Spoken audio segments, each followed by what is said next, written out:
Teatar Kabaret Tuzla, 19. TKT Fest, Dani akademskog teatra. Promocijom drame Gospođica Julija Augusta Strindberga zvanično je otvoren 19. TKT Fest. U okviru promocije predstavljen je prvi prevod ove drame sa švedskog na hrvatski jezik, kojeg je priredio Mišo Grundler, a zatim otvorena pozorišno-dokumentarna izložba Sve Julije Augusta Strindberga, autora Srđana Vukadinovića sa saradnicima. Izložba bilježi sva izvođenja ovog književnog dijela na pozorišnim scenama južnoslovenskog prostora. Večeri posvećenoj švedskom piscu Augustu Strindbergu prisustvovala je i ambasadorica Švedske u Bosni i Hercegovini Johanna Stromqvist, koja je izvanično otvorila festival. This has really been a fantastic experience today to be part of this theatre festival and see this 130-year-old Swedish play by one of our most famous theatre creators of theatre, August Strindberg, and to see also this great cooperation between Bosnia and Herzegovina, Croatia and Sweden manifested in this way, in the most beautiful way, in an exchange of culture that transcends over generations and borders. So thank you very much for us being part of this. Iako je bilo planirano da prve večeri nastupi ansambl Gradskog kazališta Joza Ivakić iz Vinkovaca sa predstavom Gospođica Julija, predstava nije odigrana zbog prisustva virusa COVID-19 u ansamblu ove pozorišne kuće. Publika je predstavu gledala putem video projekcije.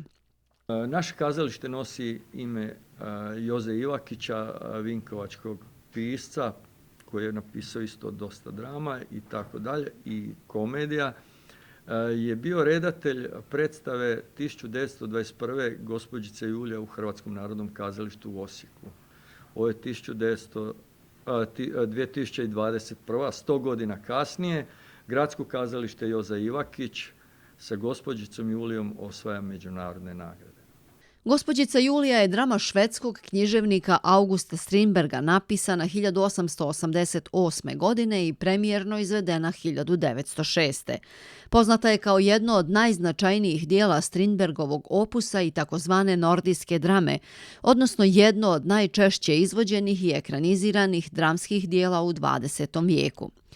Radnja se događa na imanju švedskog grofa na Ivandan 1874. godine. Naslovna protagonistica je grofova kćer koja, motivirana dosadom, ali i nastojanjem da razbije moralne i druge barijere koje stvara njen položaj, započinje flert, a potom i ozbiljnu vezu sa slugom koji joj, uprkos niskog društvenog porijekla, imponira svojim poznavanjem svijeta izvan grofovskog imanja. Mi imamo gospođicu Juliju u naslovu, a nemamo kao kod Šekspira Romeo i Julija. Dakle, taj Žan, taj junak muškarac se uopće ne spominje u naslovu.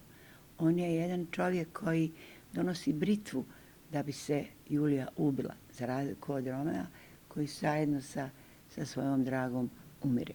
Dakle, ovaj jedan odnos muškarca koji je dominantan i žene koja je submisivna, koja je potčinjena, koja je ne svojim društvenim položajem, nego samo zato što je žena, je nešto što nam je dosta poznato. Predstava je nastala u koprodukciji Gradskog kazališta Joza Ivakić iz Vinkovaca i Hrvatskog narodnog kazališta iz Osijeka.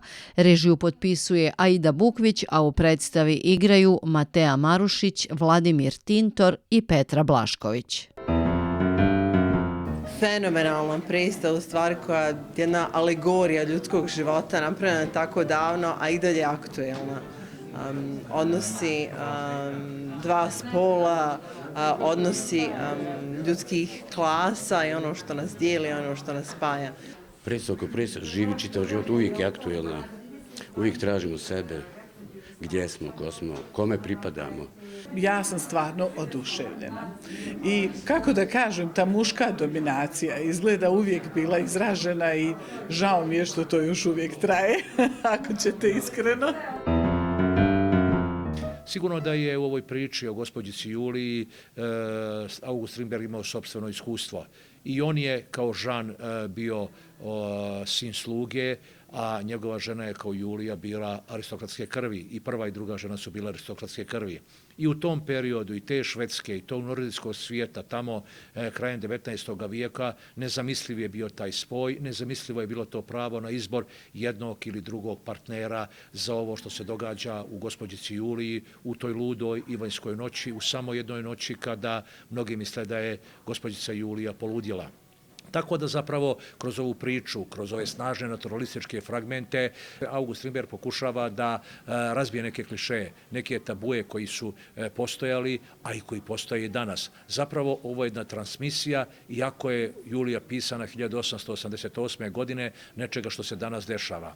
Tačno je da Strindberg ovdje govori i protiv klasnog društva i protiv te disproporcije koja postoji između pojedinih pripadnika određenih slojeva u društvu. Tačno je da on se ovdje bori za prava žena. Tačno je da ovdje ona nagoveštava raspat jednog plemstva i uspostavu jednog građanskog sloja i građanskog društva. Ali ono što je najtačnije je da je gospođica Julija zapravo pravo na izbor. Kako pravo na izbor partnera, jednog ili drugo, tako pravo na izbor za život, tako pravo na izbor da se može komunicirati sa bilo kim hoće, da ne postoje nikakve barijere.